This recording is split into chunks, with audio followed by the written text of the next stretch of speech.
Pode sentar. Nós vamos ler o texto da palavra de Deus.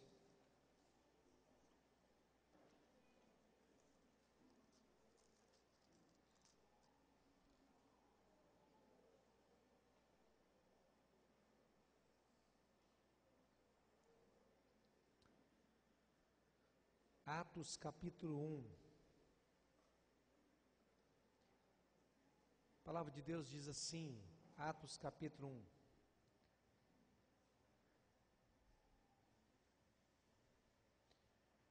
Atos, versículo 1 diz assim, Atos 1, 1. Fiz o primeiro tratado a Teófilo, acerca de tudo que Jesus começou não só a fazer, mas a ensinar. Até o dia em que foi recebido em cima, depois de ter dado mandamentos pelo Espírito Santo aos apóstolos que escolhera, aos quais também, depois de ter padecido, se apresentou vivo com muitas e infalíveis provas, sendo visto por eles por espaço de 40 dias, e falando do que diz respeito ao reino de Deus. Estando com eles, determinou-lhes que não se ausentassem de Jerusalém, mas que esperassem a promessa do Pai, que disse ele, de mim ouvistes. Porque na verdade João batizou com água, mas vós sereis batizados com o Espírito Santo, não muito depois destes dias. Aqueles, pois, que se haviam reunido, perguntaram dizendo, Senhor, restaurarás tu neste tempo o reino a Israel? E disse-lhes, não vos pertence saber os tempos ou as estações que o Pai estabeleceu pelo seu próprio poder, mas recebereis a virtude do Espírito Santo, que há de vir sobre vós, e ser-me-eis testemunhas, tanto em Jerusalém, como em toda a Judéia, Samaria e até aos confins da terra. E quando dizia isto, vendo eles, foi elevado às alturas, e uma nuvem o recebeu, ocultando-a a seus olhos. Estando com os olhos fitos no céu, enquanto ele subia, eis que junto deles se puseram 2 varões vestidos de branco, os quais lhes disseram, varões galileus, por que estáis olhando para o céu? Este Jesus que dentre vós foi recebido em cima no céu, há de vir, assim como para o céu o viste ir. Então voltaram para Jerusalém, do monte chamado das Oliveiras, o qual está perto de Jerusalém, à distância do caminho de um sábado. E entrando, subiram ao cenáculo, onde habitavam Pedro e Tiago, João e André, Filipe e Tomé, Bartolomeu e Mateus, Tiago, filho de Alfeu, Simão o Zelote e Judas de Tiago. Todos estes perseveravam unanimemente em oração e súplicas com as mulheres e Maria, mãe de Jesus, e com seus irmãos. Eu vou só fazer um comentário, senão eu acabo esquecendo. Nós temos vários candidatos, membros da nossa igreja, e nós ainda não os apresentamos aqui e oramos por eles. Eu quero, no próximo domingo, orar por cada um de vocês e apresentar esses irmãos que são membros da nossa igreja e que são candidatos a vereador. E no próximo domingo, então, farei isso.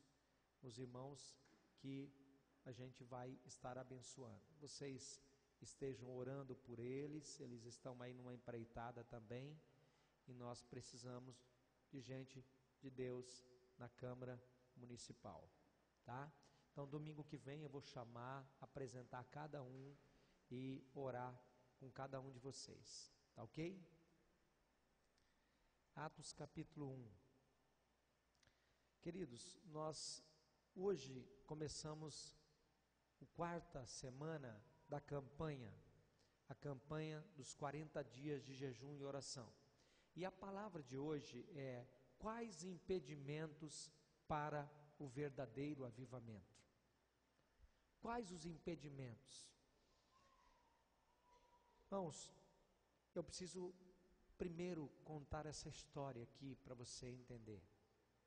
Onde tudo começou e o que Deus quer que aconteça na igreja, na cidade e nas nossas famílias.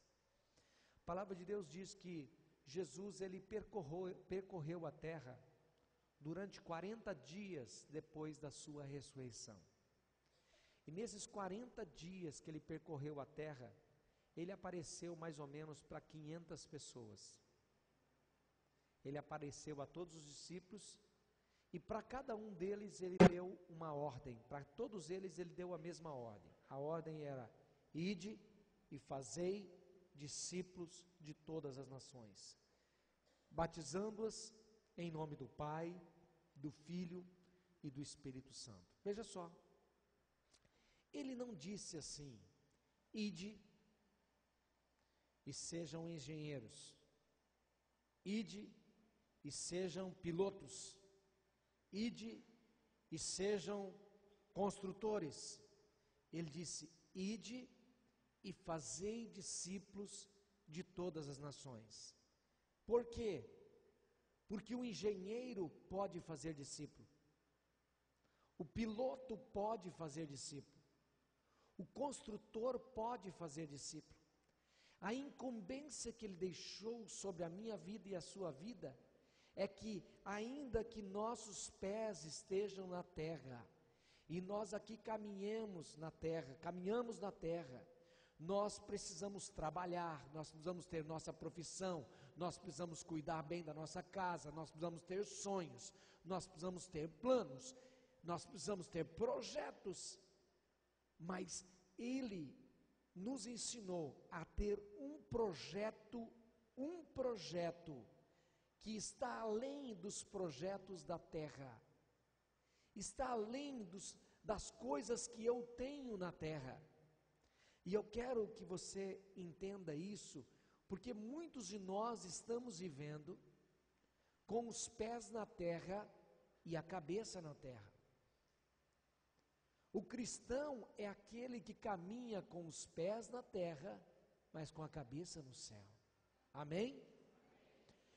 Muitos de nós estamos caminhando nessa terra, construindo nessa terra, valorizando essa terra, mas nos esquecendo de construir no céu e valorizar as coisas que são do céu. Então é por isso que muitas vezes existem impedimentos para que o verdadeiro avivamento aconteça. Jesus estava perto do templo que tinha sido destruído, e os discípulos estavam olhando para ele e falou: Senhor, quando se dará o tempo da tua vinda? Que sinais haverá que o Senhor vai voltar? E Jesus diz: olha, ouvirão rumores de guerra, pais se levantarão contra filhos, filhos contra pais, não haverá mais amor no mundo. E ele diz assim, olha uma das marcas que ele disse, que seria uma marca que iria mostrar que ele estava próximo de vir. Ele diz assim: e o amor de muitos se esfriará. E depois ele diz assim: quando o Filho do Homem vier à terra. Nós estamos lendo o texto que ele subiu, mas ele está dizendo assim: quando o Filho do Homem vier à terra, capítulo 24 de Mateus, ele faz a seguinte pergunta: porventura encontrará fé na terra? E ele faz essa pergunta. Quando ele retornar, nós estamos lendo o texto que ele subiu. Enquanto ele estava subindo, 2 anjos se colocaram, e os discípulos estavam olhando, e ele foi sendo encoberto pelas nuvens, e estava levantando, porque eram 40 dias, nós estamos numa campanha de 40 dias de jejum e oração. Mas no 40º dia, ele reúne todos os seus discípulos, E ele começa a despedir, reforça para eles a incumbência deles, a ordem deles, e diz: ide por todo mundo, pregai o evangelho.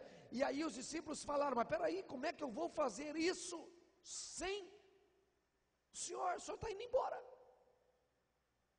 E aí ele nos dá uma promessa, ele nos dá um alento, e ele nos explica algo muito importante. E é no verso 8, ele diz assim: ó, vou dar uma ordem para vocês, não saiam deste lugar, até que do alto sejais revestidos de poder. E ele diz assim: mas recebereis o poder do Espírito Santo.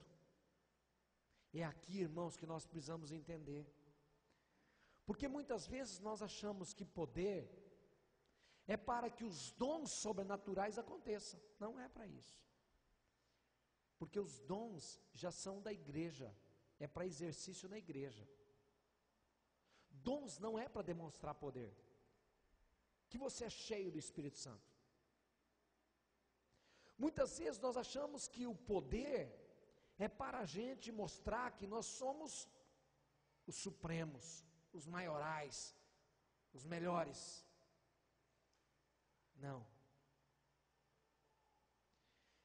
Ele explica para nós o porquê que o poder viria sobre nós. Já veio, mas naquela época ele estava no 40º dia.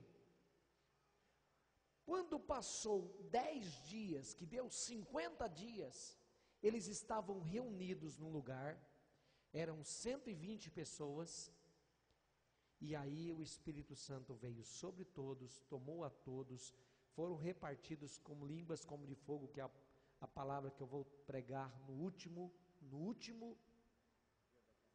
dia da campanha. Foram repartidas línguas como de fogo no meio deles, e eles começaram a pregar o evangelho numa só língua, e aí tinha 16 grupos diferentes, 16 etnias diferentes, na porta do templo, no pátio do templo, e enquanto eles pregavam numa só língua, 16 grupos étnicos, cada um ouviu na sua própria língua. E naquele dia houve o maior batismo que a Bíblia relata. 3.000 pessoas foram batizadas num só dia. Quem era o pregador? O pregador era um pescador, iletrado, inculto, sem conhecimento, sem teologia, mas a Bíblia diz que ele estava cheio do poder do Espírito Santo de Deus. Então eu vou explicar para que é o poder. E Jesus diz assim, coloca o verso 8 para mim, por favor. Mas recebereis poder ao descer sobre vós o Espírito Santo, e ser-me-eis testemunhas. Diga assim: poder é para testemunhar. Irmãos, nós não entramos em campanha pedindo avivamento, simplesmente para sermos cheios do Espírito Santo e permanecermos na igreja louvando e glorificando, quando há uma grande multidão esperando para ouvir daquilo que muitas vezes você tem ouvido aqui, do Jesus que liberta, do Deus que restaura, do Espírito Santo que opera sinais na vida da igreja. Poder é para ser testemunha, tanto em Jerusalém. Aonde era Jerusalém? Diga, Jerusalém era Mirandópolis. Diga, Mirandópolis. Então, primeiro, era para ser testemunha em Mirandópolis. Nós começamos a entender que avivamento, ele transcende todos os perímetros. O avivamento é para atingir a cidade de Mirandópolis. Aí ele diz assim, ele diz Jerusalém, Judeia, Samaria e até os confins da terra. Vou colocar aqui na nossa linguagem. Seria assim: Jerusalém, seria Mirandópolis, Judéia seria a nossa região noroeste, Samaria, poderíamos dizer que lá era um país só, então poderíamos dizer que seria o nosso estado, ou os estados do nosso Brasil, e até os confins da terra. O nosso testemunho precisa alcançar o mundo inteiro. Amém, irmãos? Vocês estão entendendo o porquê do avivamento? Vocês estão entendendo o porquê de ser e buscar e desejar o Espírito Santo do Senhor? Não é para cantar mais bonito, gostoso, legal, maravilhoso. Não é para estar na igreja simplesmente, glorificando a Deus, e sendo cheio da presença de Deus. Essa presença de Deus precisa encher o templo, mas ela precisa sair do templo para ir para a sua casa, da sua casa para atingir a sua vizinhança, da sua vizinhança atingir o seu bairro, do seu bairro atingir a sua cidade, e a sua cidade atingir o nosso estado, do nosso estado atingir o Brasil, do Brasil atingir o mundo. É esse o projeto de Deus. Irmãos, Jesus veio sozinho, colocou seus pés na terra, ele tinha um propósito. A palavra de Deus diz que ele veio porque Deus nos amou, e Deus nos amou de tal maneira que deu o seu Filho unigênito, para que todo aquele que nele crê, aquele que crê em Jesus, não pereça, mas tivesse a vida eterna. Então Jesus Cristo veio para nos dar a salvação, ele veio para nos dar a compreensão do projeto de Deus. Eu quero que você entenda aqui, que às vezes, eu quero que você nessa noite entenda, porque nós precisamos sair daqui, e a nossa mente precisa destravar. Presta atenção. Você já percebeu que a gente está vivendo, e nós estamos vivendo, e a gente não pensa em mais nada? A gente só pensa na gente, na gente, na gente. O máximo que a gente pensa é na família.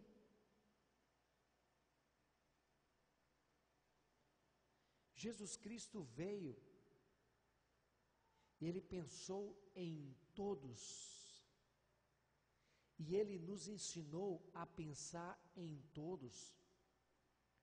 Ele diz assim, a palavra de Deus diz assim, se você diz que ama a Deus, que você não vê, mas não ama o seu irmão que você vê, como é que você pode dizer que no seu coração tem um amor dele?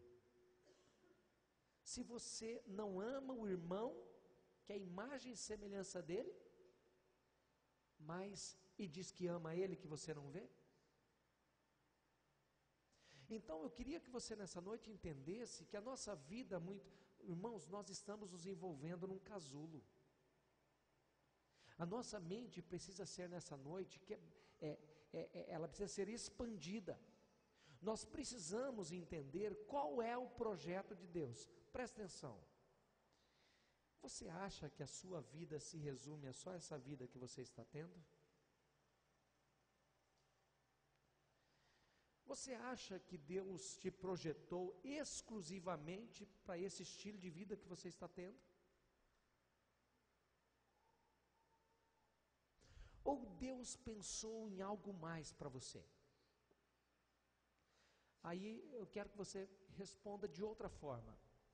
Você está contente com a sua vida? Ou você acha que ela podia ser melhor? E agora eu vou dizer para você, Deus tem planos para que a sua vida seja melhor. Amém? Deus quer que você nessa noite abra o seu entendimento. Sabe o que acontece? Os discípulos estavam assim, olhando para Jesus, e Jesus estava indo embora. De repente, os anjos aparecem e dizem: ei, este Jesus que vocês estão vendo subir, virá. do modo como vocês viram ele subir. Ele virá do mesmo modo. A pergunta é: você acordou hoje de manhã esperando a volta desse Jesus que vai voltar? Seja sincero. Você vai dormir nessa noite, talvez pensando assim: amanhã não vai ter mais nada. Jesus vai voltar essa noite? Vai voltar amanhã cedo. Porque é o seguinte, irmãos, se eu tenho uma compreensão do que Jesus veio fazer, se eu tenho uma compreensão da vida que Ele quer que eu tenha, então a minha vida vai ser diferente. Sabe por quê?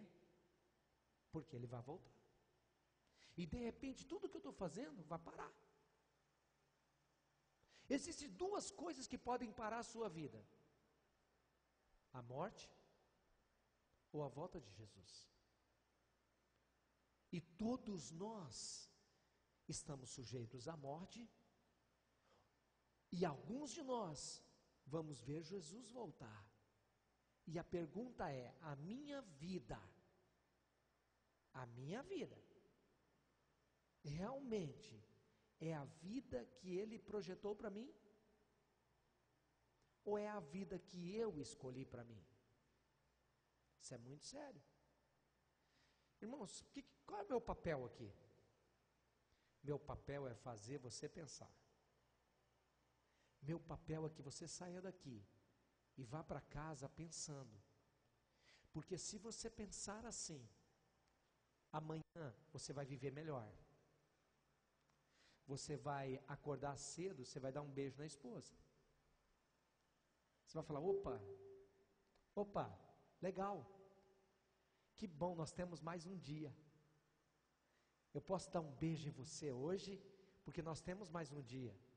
Quando chegar a noite, você vai conversar com a sua família e falar: nossa, que bom, Deus nos deu mais um dia. Mais um dia. Por que é que Ele está nos dando mais um dia, mais um dia? Qual é o propósito dele? O que Ele deseja? Porque, queridos, a promessa foi dada. Ele foi e vai voltar. Vocês estão entendendo? O que é que nos impede de termos uma vida que agrade verdadeiramente Ele? Essa é uma pergunta para a gente refletir. E precisamos sair daqui com uma resposta. Precisamos sair daqui tomando uma decisão. Hoje eu vou chegar em casa, eu vou rever a minha vida. Eu vou rever os meus conceitos. Eu vou rever os meus valores. Sabe por quê? Não é porque o pastor Wilson falou, não. É porque lá na palavra está escrito assim: este Jesus que dentre vós subiu ao céu, virá do modo como viste subir. E este Jesus, antes de subir ao céu, disse que quando ele viesse e voltasse, ele não iria encontrar fé nos homens. Então ele espera que eu e você tenhamos fé nesta promessa. Queridos, então ele diz o seguinte: vocês vão ficar fazendo o que aqui? Vocês vão ser um engenheiro, um bom engenheiro, mas vocês vão fazer discípulos.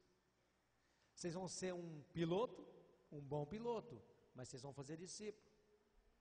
Vocês vão ser um trabalhador rural, mas um bom trabalhador rural, mas vocês vão fazer discípulos. Então entendam aqui, ninguém está isento desta ordem. Diga: fazer discípulo foi uma ordem dada a todos os homens e está ao alcance de todos os homens. Todos nós recebemos o mesmo recado, a mesma ordem. Agora, quais são alguns impedimentos? Primeiro impedimento: comodismo. Ai, irmãos, não tem uma coisa que mata a gente do que o comodismo. Olha o que diz Efésios 5,14.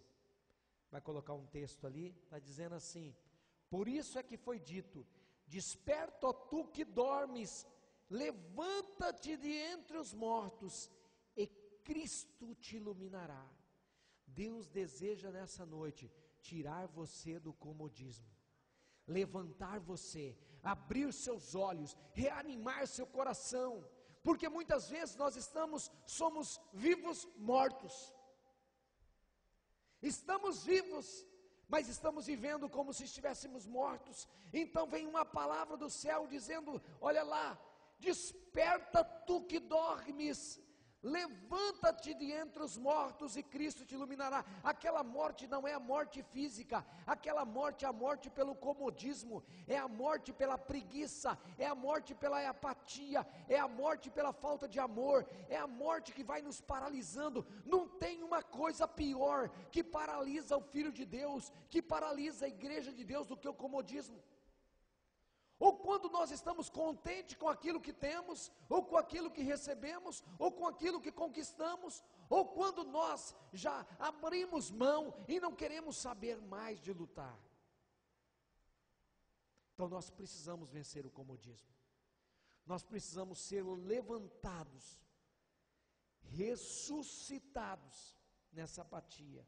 Um outro impedimento que alcança a igreja de Deus é o tradicionalismo. Irmãos, tradicionalismo. A tradição é a fé dos que já morreram. Essa é a tradição. A palavra de Deus é a fé daqueles que morreram. E o tradicionalismo é um mal na igreja. Sabe por quê, irmãos? Porque, olha o que diz esse texto aqui, ó. Eu quero ler esse texto com os irmãos, que está em Marcos capítulo 7, versos 6 a 9. Diz assim: ele respondeu: bem profetizou Isaías acerca de vocês, hipócritas, como está escrito: este povo me honra com os lábios, mas o seu coração está longe de mim. Em vão me adoram, seus ensinamentos não passam de regras ensinadas por homens. Vocês negligenciam os mandamentos de Deus e se apegam a tradições de homens. E olha o que ele vai dizer: e disse-lhes: vocês estão sempre encontrando uma boa maneira de pôr de lado os mandamentos de Deus, a fim de obedecerem às suas tradições. Olha o que diz Colossenses capítulo 2, verso 8. Tenham cuidado para que ninguém os escravize a filosofias vãs e enganosas, que se fundamentam nas tradições humanas e nos princípios elementares deste mundo, e não em Cristo. Diga assim: em Cristo temos liberdade. Diga: em Cristo somos livres. Irmãos, o tradicionalismo pode nos impedir. Tudo aquilo que amarra a igreja, tudo aquilo que impede a igreja. Irmãos, precisamos aprender algumas coisas. Igreja muda, o tempo muda, as pessoas mudam, tudo muda. Irmãos, alguns anos atrás, ninguém podia entrar numa igreja sendo um jogador, sabia disso? Se o cara fosse um jogador de bola, ele não podia ser crente. A Assembleia de Deus não podia receber um cara que era jogador de bola como membro, ele tinha que abandonar o futebol.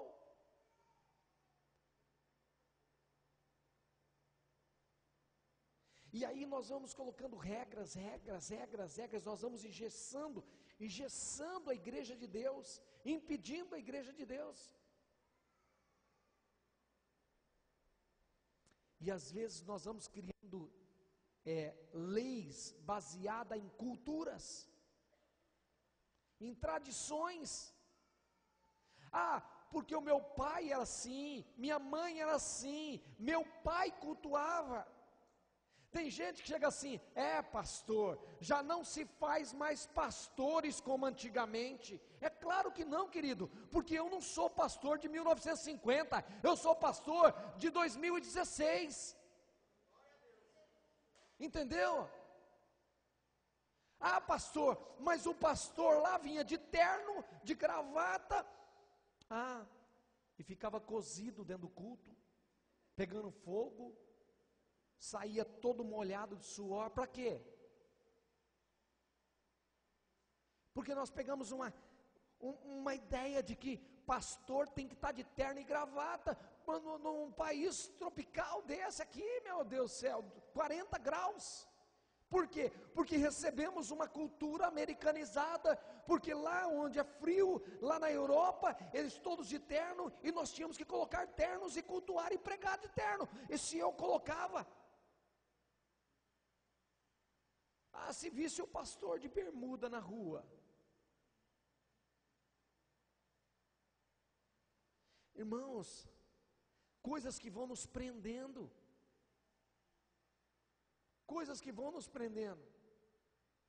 A igreja de 1950 era uma igreja,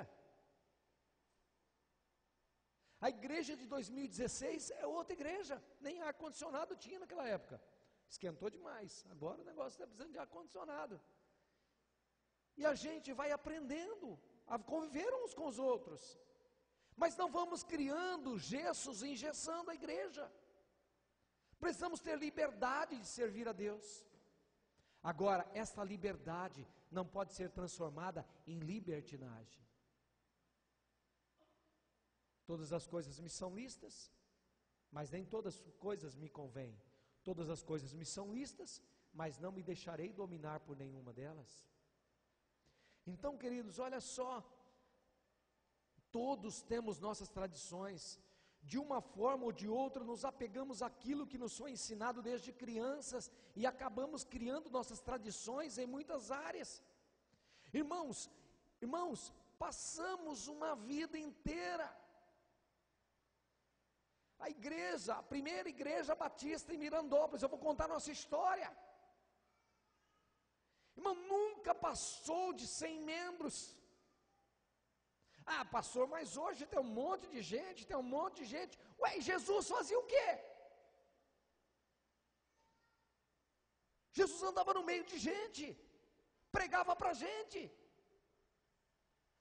pastor, queridos, e a igreja ficou, nós não estamos mais na igreja lá pequena, viemos para cá, ampliamos, agora não é mais os bancos de madeira, quando foi para tirar o banco de madeira foi uma morte, tinha gente que queria levar uma lasquinha do banco de madeira para casa.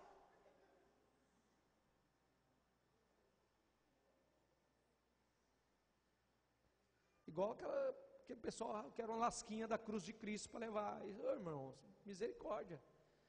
Entendeu? Tem um pastor que ele falou, começou a criar uma confusão na igreja dele, ele falou, vamos fazer uma fogueira santa. Fez uma fogueira santa, queimou todos os bancos. Ele falou, agora nós vamos ter que arrumar cadeira para a igreja. Irmãos, as pessoas, elas querem ficar bem confortáveis. Por que é o ar-condicionado? Porque muito quente. Então vamos entendendo isso. E aí, irmãos, as coisas vão mudando e a gente vai caminhando, a gente não pode permitir as tradições nos cercar. E a gente vai crescendo. Veja só, irmãos, como é que nós fazíamos o evangelismo? O pastor Wilson pegava um caminhão, e aí nós íamos lá para a praça. Quantas vezes eu fiz isso? Vamos subir em cima do caminhão, botava aquele monte de caixa em cima, vamos cantar. O ministério de louvor subia lá em cima e cantava. Vamos fazer um convite aqui, vem lá, 2, 3 pessoas, aceitava Jesus Cristo como Salvador. Oh, glória a Deus por isso, graças a Deus, glória a Deus por isso. E vamos lá, e ia lá para a praça e fazia isso, e passava um filminho evangélico, todo mundo ficava maravilhado. Irmãos, vai passar um filme na praça, ninguém quer ver. Eu lembro que nós passávamos filmes na praça em Araçatuba, irmãos, tinha 200 e 300 decisões, era muita gente decidindo.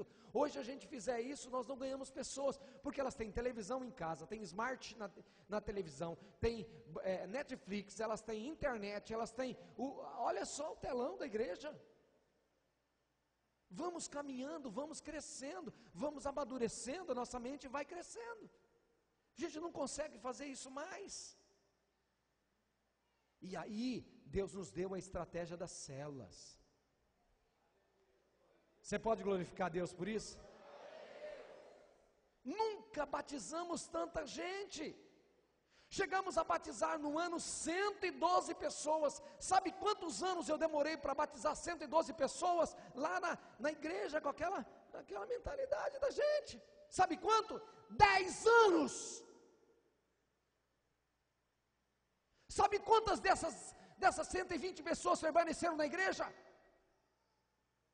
A cada ano batizava 10, 12, perdia 9, batizava 13, perdia 5, batizava 14, perdia 10, era desse jeito todo ano, não parava ninguém na cidade, todo mundo ia embora, queria estudar, e a gente ganhava uma pessoa, falava agora ela vai ficar, a igreja vai crescer, daqui a pouco ia embora, e a gente perdia um monte de gente, e detalhe, queridos, olha só, Deus abençoou nossa cidade, nossos jovens pararam de sair para fora, nossos jovens encontraram emprego, melhorou, veio até uma faculdade aqui, que podia fazer alguns cursos, a gente tem os ônibus que vai para Araçatuba, faz a faculdade lá, faz em Adamantina, faz em Três Lagoas, Deus começou a abençoar, as coisas mudaram, Deus tem abençoado, a única coisa que agora nós precisamos orar, é em nome de Jesus, para vir umas 3 indústrias para essa cidade,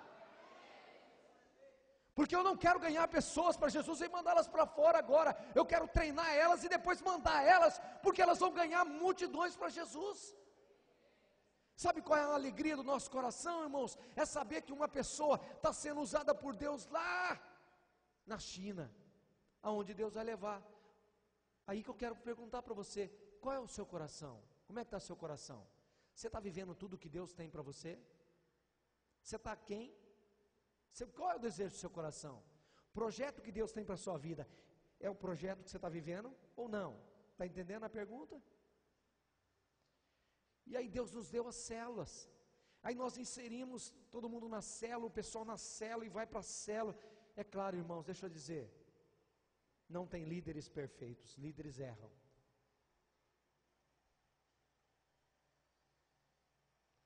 Nós somos pessoas fadadas ao fracasso, ao limite, ao erro, mas uma coisa que não pode deixar de acontecer no nosso meio, sabe o que é? Perdão, reconciliação, começar e começar. Irmãos, se eu fosse nos 26 anos nessa cidade, olhar para aqueles que me aborreceram, que me machucaram, que me ofenderam, eu não estaria mais aqui. Mas nós temos que ter as mãos de Jesus, os pés de Jesus, o coração de Jesus. Sabe por quê? Diga assim, eu sou representante dele nessa terra. Ele foi. Eu sei que você pensou, eu não tenho capacidade. É verdade que você não tem capacidade, porque a sua capacidade não é sua, ela vem do Espírito Santo que está em você. Então o Espírito Santo te capacita. Você não é um João ninguém. Você é um amado do Pai, você é filho de Deus, você tem autoridade. Olha a oração que nós fizemos essa noite, você orou por sua casa, você orou por sua família, você orou com autoridade, porque Ele te deu autoridade. Irmão, sabe de uma coisa? Aqueles discípulos poderiam olhar para cima, sentar ali e chorar, Jesus foi embora, Jesus foi embora, Jesus foi embora. Sabe de uma coisa? Eles obedeceram as palavras de Jesus, e depois de obedecer as palavras de Jesus, eles ficaram no cenáculo 10 dias, mas no 10º dia, o Espírito Santo veio, tomou conta de todo mundo. Sabe o que eles fizeram? Abriram janelas, abriram as portas, saíram e foram cumprir o chamado deles. Sabe qual era o chamado? Levar o Evangelho em todos os cantos do mundo, a começar em Mirandópolis, na região noroeste, no estado de São Paulo, no Brasil e no mundo. Sabe, tradicionalismo impede a gente. Sabe, irmãos, uma coisa que a gente precisa entender. Algumas pessoas chegam para mim e falam assim: pastor, eu não me encaixo bem, hein? Querido, fique em paz, nós não estamos forçando nada não. Esse é o chamado de Deus para você, é o chamado de Deus para a igreja. Sinta-se em paz, né? Tinha uma irmãzinha aqui que ela tinha uma dificuldade de bater palma, né? Eu disse para ela: querida, eu louvo a Deus sem bater palma, louvo a Deus batendo palma, eu louvo a Deus quietinho, louvo a Deus dançando. Mas se você não consegue bater palma, louve a Deus, com palma ou sem palma, louve ao Senhor, mas faça para Ele. Um dia eu estava ali, olhando, e ela estava toda durinha, toda durinha. Eu falei: está parecendo o pastor Wilson Tadeu, todo durinho, né? Não tem jogo de cintura para nada. Mas falei: olha só, sabe o que é? Diga assim: nós é que colocamos os maiores impedimentos para rompermos. Sabe o que a gente fala? Não dá, não gosto, não quero, não faço, não aprendi assim, não é desse jeito, meu pai não me ensinou desse jeito, minha mãe não ensinou desse jeito, olha, eu não aprendi assim com os meus avós. Nós limitamos o raio de ação do Espírito Santo de Deus. É por isso que nós somos livres. Nós não podemos nos prender. É isso, queridos. Vocês já viram o agir de Deus aqui nessa igreja? Não tem um culto que termine igual ao outro. Sabe por quê? Que é do jeito que Ele quer.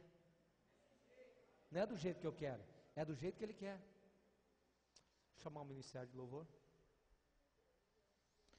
E o terceiro impedimento, queridos, sabe qual que é? O diabo não quer ver os crentes avivados. Esse é o terceiro impedimento. O diabo não quer ver os crentes animados. Sabe como que o diabo quer ver? Os crentes desanimados, destruídos, arruinados, vidas destruídas, casamento destruídos. Olha esse texto que eu vou ler para você agora, Efésios capítulo 6, versículo 10, abra sua Bíblia. Finalmente, fortaleçam-se no Senhor e no seu forte poder, vistam toda a armadura, diga assim, toda a armadura, para poder ficar firmes contra as ciladas do diabo. Diga: o diabo faz ciladas.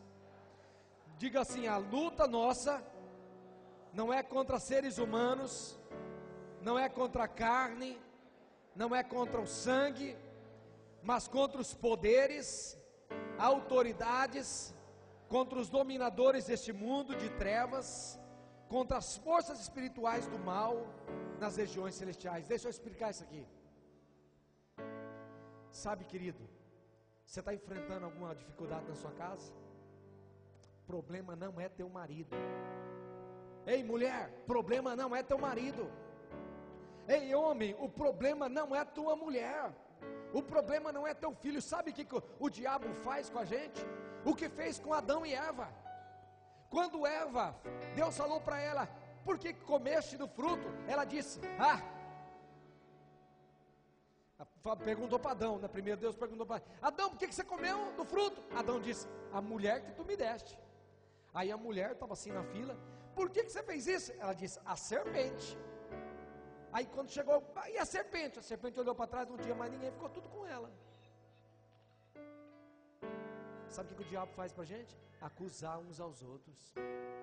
Ele quer causar desordem dentro da nossa casa, ele quer destruir, ele quer roubar, ele quer tirar a sua paz, ele arma cilada, ele joga marido contra mulher, esposa contra esposa, filhos contra pais. Queridos, é essa desordem que acontece na família. porque Ele quer assim. O maior impedimento para o avivamento na igreja é a ação do inimigo. Nós damos a ele a oportunidade de agir na nossa casa, por causa da nossa incredulidade, porque não cremos em Deus, por causa da nossa fragilidade, porque não nos esforçamos na palavra, por causa da nossa falta de fé, porque não cremos no avivamento. E aí nós permitimos Satanás. Mas olha o que a Bíblia diz: a sua luta não é um contra o outro. Tem marido e mulher assim, olha no olho do outro e diga assim, olha para o rosto da sua esposa e diga assim, ó, estou olhando minha esposa, diga assim: eu não sou seu adversário, e você não é minha inimiga, e eu não sou seu inimigo. Diga assim: o nosso inimigo é o inimigo Satanás, ele é acusador. Diga: ele é acusador. Diga: de hoje em diante, eu sei de onde vêm as brigas, mas em nome de Jesus, nós vamos nos revestir de toda a armadura e vamos vencer todas as ciladas, em nome de Jesus. Toque aqui. Disse isso para sua mulher? Ela disse para você? Você não tem luta. Não é um com o outro, é espiritual. Jesus está voltando, Ele vem buscar a sua noiva, Ele vem buscar a sua igreja, Ele vem buscar você. Pode ser hoje à noite, pode ser agora. Ele está pronto para voltar. Ei, Jesus está indo embora. Os anjos disseram: esse Jesus que dentre vós foi assunto ao céu, do mesmo modo como Ele foi, Ele vai voltar. Diga: eu estou aguardando Jesus. Diga: eu vou me preparar. Diga: eu vou me preparar, para que quando Ele voltar, eu esteja em vitória. Nós precisamos liberar sobre a nossa vida a alegria do céu, querido. Querido, estamos no meio de uma batalha espiritual. Infelizmente muitos cristãos e igrejas não conhecem isso. Olha quantas famílias destruídas, quantos lares destruídos. É impressionante verificar como há pessoas que não discernem a ação do inimigo. A gente quer se levantar, a gente se levanta contra tudo, a gente reclama de tudo, mas a gente não consegue ver a gente. Quero convidar você nessa noite a fechar os seus olhos. Eu quero convidar você a orar comigo nessa noite e dizer: Senhor, eu não quero que esses impedimentos me impeçam de ter o verdadeiro avivamento. A nossa luta não é uns contra os outros. A nossa luta é contra os príncipes das trevas, contra os poderes e autoridades, dominadores deste mundo tenebroso, contra as forças espirituais do mal nas regiões celestiais.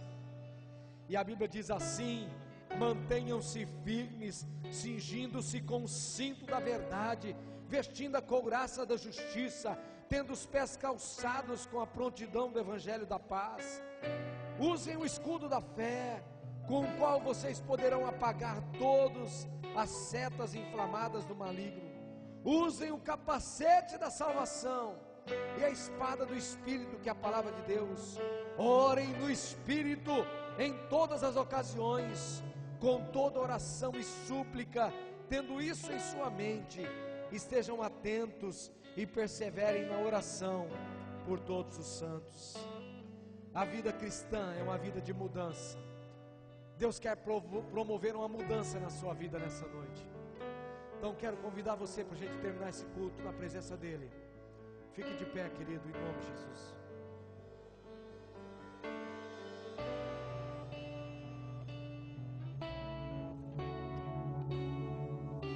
Quero convidar você a cantar nesse momento. Enquanto você canta, se renda ao Espírito do Senhor. Rejeite qualquer outro pensamento. Abandone o seu comodismo. Deixe as questões mesquinhas para trás. Vamos avançar para as coisas que diante de nós estão. Vamos ganhar almas para Jesus. vamos batizar vidas e vidas, vamos ganhar, porque a nossa luta não é uns com os outros, a nossa luta é contra o maior inimigo das nossas almas e da nossa vida. E Jesus vai voltar, logo logo Ele vai voltar. Ele quer encontrar você cheio de fé, Ele quer encontrar você cheio de alegria, Ele quer encontrar você cheio de esperança, Ele quer encontrar você animado, fortalecido. Então, querido, o avivamento é para isso, é para que você seja testemunha, é para que você testemunhe com a sua vida, para que você testemunhe com o seu caráter.